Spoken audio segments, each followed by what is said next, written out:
Hi, welcome to city logics. My name is Mohammad इसरार।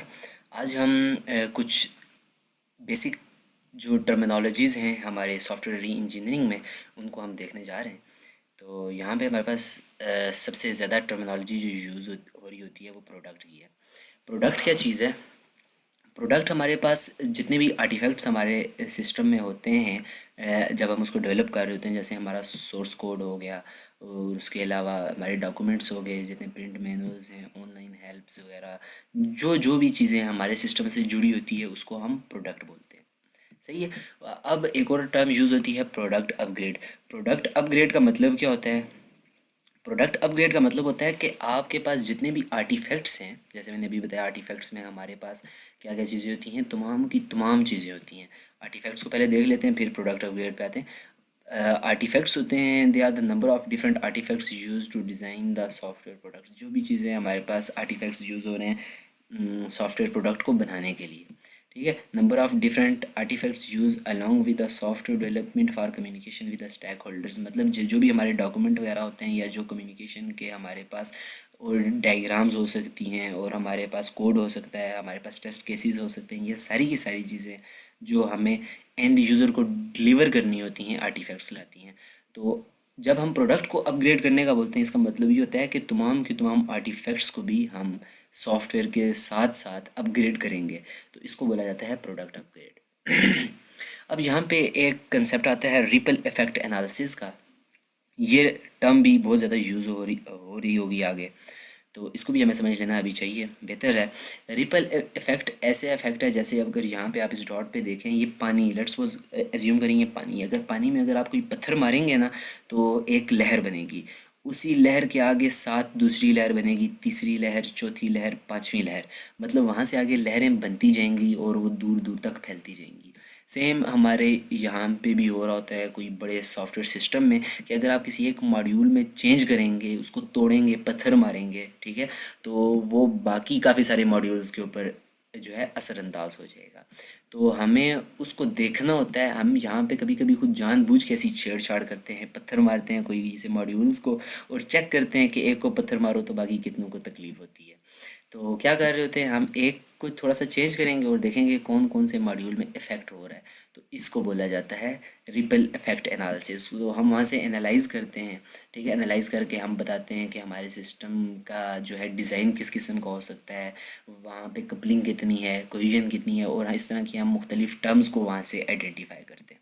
अब हम यहाँ पे इसको मैनेज करने में गलती कर सकते हैं, अंडरस्टैंड करने में, और उसके लिए कुछ फैक्टर्स हो सकते हैं कि आप रिपल इफेक्ट को सही तरह ना कर पाओ अपने सिस्टम में इम्प्लीमेंट।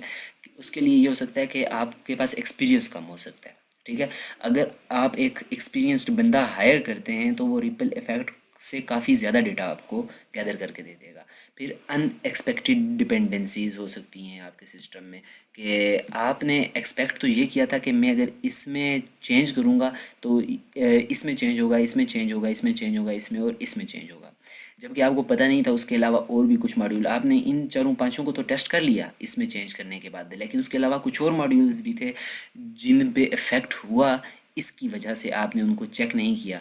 तो ये एनालिसिस भी आपकी गलत होगी। इसके लिए भी हम ये कह सकते हैं कि आपने डिपेंडेंसीज ही जो है थी, आपने एक्सपेक्ट नहीं की थी कि ऐसी ऐसी डिपेंडेंसीज हो सकती हैं आपके सॉफ्टवेयर में, या मिसअंडरस्टैंडिंग। आपने यहाँ पे आपने चेंज की, यहाँ पे इफेक्ट उसका कुछ और हुआ और आप कुछ और ही समझ गए, ठीक है। तो ये सारी की सारी चीज़ें हो सकती हैं जो कि आपको रिपल इफेक्ट एनालिसिस में दो नंबर डेटा दे सकती हैं, मतलब एक्यूरेट डेटा नहीं दे सकती। तो रिपल इफेक्ट एनालिसिस हम करते क्यों हैं? हम करते हैं, हमें रिफैक्टरिंग करना होती है जब, ठीक है। रिफैक्टरिंग क्या होती है? रिफैक्टरिंग में हम क्या कर रहे होते हैं, अपने डेटा को बेहतर कर रहे होते हैं, अपने सॉफ्टवेयर को, सॉरी, अपने सॉफ्टवेयर को हम बेहतरी की तरफ लेके जा रहे होते हैं। हम उसके स्ट्रक्चर में कुछ चेंजेस करेंगे, हम उसको ईजियर बना देंगे ताकि पढ़ा जा सके, और हम उसको मेंटेनिंग बिहेवियर, मतलब हमारा बिहेवियर ये होगा कि हम उसको मेंटेन कर रहे हैं, उसको बेहतर कर रहे हैं, ताकि हमारे पास जो है प्रोग्रामर्स जो हैं, जो आगे फ्यूचर में आएंगे, उनको कोई मसला ना हो हमारे सिस्टम को समझने में, ठीक है। तो हम इसमें डुप्लीकेट कोड जो होता है उसको रिमूव कर रहे होते हैं, अपने कोड को सिंपल कर रहे होते हैं, और ऐसी जो है मुख्त कोड जो हैं उनको उनकी स्पेसिफिक क्लासेस में जहाँ पे उनको होना चाहिए कोड को, वहाँ पे मूव कर रहे होते हैं। तो ये यहाँ पे नोट करने की एक चीज़ है कि अगर आप रेगुलर रिफैक्टरिंग करते रहें हर मेंटेनेंस के बाद, जो कि काफ़ी मुश्किल भी होता है, काफ़ी लोगों को लगता है ऑफ कोर्स, या एवोल्यूशन के बाद तो आपको करनी ही करनी चाहिए, या 2-3 मेंटेनेंस के बाद आपको कर लेनी चाहिए रिफैक्टरिंग।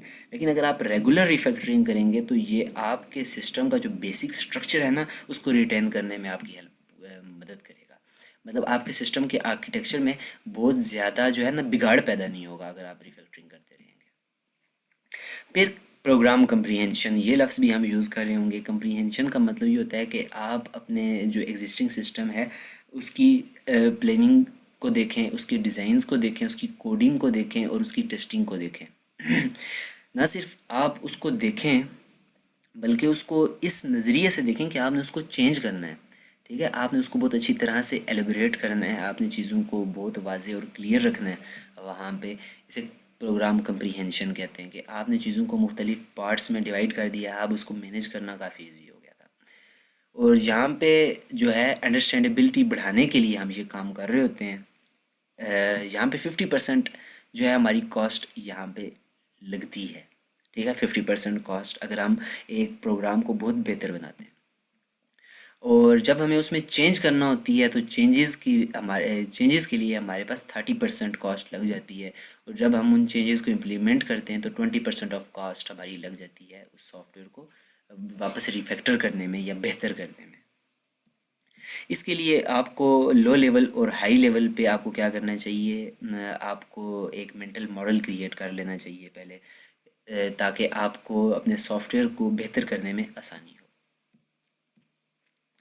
और एक गुड अंडरस्टैंडिंग जो है वो एक आपके पास चाबी है कि आप अपनी कॉस्ट को कम से कम कर सकते हैं। कैसे कम से कम कर सकते हैं? अगर एक प्रोग्राम बहुत अच्छी तरह से आपके पास है, उसकी हर चीज़ जो है स्टैंडर्ड्स के अकॉर्डिंग बनाई गई है, सारे के सारे आर्टिफैक्ट्स पूरे हैं उसके, तो आपको उसको समझने में बहुत कम टाइम लगेगा। मतलब 50% कॉस्ट लगनी थी ओवरऑल, ये एक अजम्पशन है कि 50% आपकी कॉस्ट यहाँ पे लगती है। तो पहले एक बुरा हम सॉफ्टवेयर उठा रहे हैं, वहाँ पे हमारे पास अगर $10 लग रहे हैं, एक हम बेकार आर्टिफैक्ट्स वाला जब हमने सॉफ्टवेयर प्रोजेक्ट उठाया हमारे पास $10 लगे, उसकी बरअक्स हमने एक अच्छा सॉफ्टवेयर उठा लिया, वहाँ पे हमारे पास $2 लगे। ठीक है ना। अब ये है 50% टू, इसका मतलब है अगर हमारे पास जिसमें 10% लगे हैं, जिसमें हमारे पास $10 लगे हैं, तो 30% उसका कितना लगेगा, मतलब हमारे पास उसके $6 लगेंगे जब हम उसमें चेंजेस कर रहे होंगे। और वहीं पे हमारे पास उसके $4 लग रहे होंगे जब हम उसको इम्प्लीमेंट कर रहे होंगे। लेकिन उसी के बरक्स जब हम एक अच्छा सॉफ्टवेयर उठा रहे होंगे तो यहाँ पे 50 मतलब $2 लग रहे हैं, तो ये 30% लग रहा है यहाँ पे। तो ये काफ़ी 0 पॉइंट सम डॉलर लगेंगे, 0 पॉइंट मे बी $6, और यहाँ पे $0.2 इम्प्लीमेंट करते हुए लगेंगे। तो आपकी कॉस्ट काफ़ी बच जाती है अगर आप अपने प्रोग्राम को कंप्रीहेंशन मोड में रखें तो। और देन हमारे पास मेंटेनेंस में इन चीज़ों का काफ़ी इफ़ेक्ट होता है जो आगे हम देखते रहेंगे। जब भी हम बात करेंगे तो हम ऐसे बात करेंगे इफ़ेक्ट ऑन मेंटेनेंस, तो आपको पता चल जाना चाहिए कि इफ़ेक्ट जो है वो ये पैरामीटर्स काज कर सकते हैं। जो पहला है साइज़, दूसरा है एज, और तीसरा है डोमेन। साइज़ कैसे इफ़ेक्ट करेगा कि एक बड़ा जो सॉफ्टवेयर होगा, ऑफ कोर्स उसको उसको मेंटेन करने में हमारे पास नंबर ऑफ़ पर्सनल्स भी ज़्यादा चाहिए होंगे, तो वो इफ़ेक्ट करेगा, हमारी कॉस्ट ज़्यादा लगेगी। और ऐसा हो सकता है हम उनको मैनेज ना कर पाएँ, हम कम बंदे हायर करें तो मेंटेनेंस अच्छी नहीं होगी। तो साइज़ प्रोजेक्ट का जितना कम होगा तो काफ़ी अच्छी मेंटेनेंस होने के चांसेस हैं। उसके बाद एज, एक ऐसा सॉफ्टवेयर अगर आप उठा लेते हैं जो कि 1970 में बना था, लेट्स सपोज, तो उसको अगर आप यहाँ पे मेंटेन करना चाहते हैं तो मेंटेनेंस काफ़ी आपके लिए मुश्किल हो जाएगी, क्योंकि मे बी वो टेक्नोलॉजीज़ काफ़ी ज़्यादा पुरानी हो जाएं, या आपको ऐसे बंदे जो हैं चाहिए होंगे जो उस टेक्नोलॉजी को समझते हों, उन टूल्स को चलाना जानते हों, और आपको तो वैसे वो टूल्स तक नहीं मिलेंगे हो सकता है। फिर उसके बाद डोमेन है। डोमेन का मतलब है कि एक स्पेसिफिक डोमेन, जैसे कि अगर आप गवर्नमेंट के लिए कोई सॉफ्टवेयर बना रहे हैं तो वहाँ पे उनकी डोमेन होगी ऑफ कोर्स के सिक्योरिटी, आर्मी के लिए कह सकते हैं, एजेंसी के लिए कह सकते हैं। वहीं पे अगर आप एक एजुकेशनल सिस्टम बना रहे हैं तो वहाँ पे यूजेबिलिटी का फैक्टर वगैरह देखा जाता है। तो आपको स्पेसिफिक डोमेन से जो है ना बंदे उठाने चाहिए जिनको उस डोमेन में एक्सपर्टीज़ हो। वैसे बंदे भी हायर करना हमारे लिए कभी कभी मुश्किल हो जाता है मेंटेनेंस के लिए। तो मेंटेनेंस के लिए आपके पास वैसी टीम का होना भी बहुत ज़रूरी है। सही है। तो ये कुछ पैरामीटर्स हैं जो इफ़ेक्ट कर सकते हैं आपकी मेंटेनेंस को। मेंटेनेंस जो है वो ऑर्गेनाइजेशनल लेवल पे भी होती है और इंडिविजुअल लेवल पे भी होती है, या हम इसको ये कह सकते हैं इसके दो लेवल्स हैं। इंडिविजुअल लेवल पे क्या होता है, कैसे आप वो मेंटेनेंस करते हैं कि आपके पास एक बंदा है जो कि चेंज रिक्वेस्ट के अकॉर्डिंग एक चेंज रिक्वेस्ट आई है और वो बंदा उस स्पेसिफिक चेंज रिक्वेस्ट को टैकल कर सकता है, या फिर उससे रिलेटेड सी आर्स या चेंज रिक्वेस्ट उसने पहले फ्यूचर में काफ़ी बार देख ली थी, तो आप उसको इंडिविजुअल लेवल की मेंटेनेंस में डाल देंगे, इस कैटेगरी में डाल देंगे उस सी आर को, चेंज रिक्वेस्ट को। और अगर आपके पास एक ऐसी सी आर आ जाती है जो कि पहले नहीं देखी गई थी, जो कि पहले कभी किसी ने सॉल्व नहीं की, तो अब आपको इसे क्या करना पड़ेगा, ऑर्गेनाइजेशनल लेवल पे मेंटेन करना पड़ेगा। आपको एक टीम बनाना पड़ेगी, उनको समझाना पड़ेगा, उनको उस डोमेन के बारे में, उस सीआर के बारे में नॉलेज देना पड़ेगी, और तब उस चेंज रिक्वेस्ट या सीआर को बेहतर किया जा सकता है, उसको इम्प्लीमेंट किया जाएगा। पीपल वेयर टर्मिनोलॉजी भी हम यूज़ करेंगे, और पीपल वेयर का मतलब होता है कि आपकी ऑर्गेनाइजेशन जो है, मेंटेनेंस ऑर्गेनाइजेशन और जो क्लाइंट ऑर्गेनाइजेशन है, दोनों में जो जो बंदे हमारे मेंटेनेंस के लाइफ साइकिल में शमूलियत इख्तियार करेंगे, वो सारे के सारे बंदों को हम एक पीपल वेयर के टर्म से पहचानते हैं।